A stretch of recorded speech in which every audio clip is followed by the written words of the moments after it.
Abraham தான் ஆசீர்வதிச்சார். எப்படி ஆசீர்வதிச்சார் அவரு?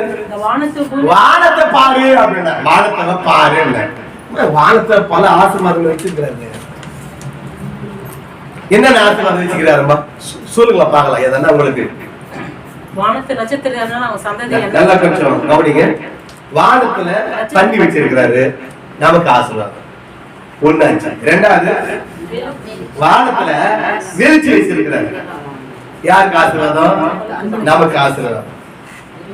உண்மையா இல்லையா? வானத்துல அடையாளமாக வச்சிருக்கிறாரு, அடையாளமாக வச்சிருக்கிறார். வானத்துல பல கலர் கலரா வச்சுக்கிறாருமா, கலர் கலரா வச்சுக்கிறார். வானத்துல மழை வந்து நின்ற உடனே அப்படியே ஒரு வட்டம் போல சூப்பரா அவர் ஓவியர் அப்படியே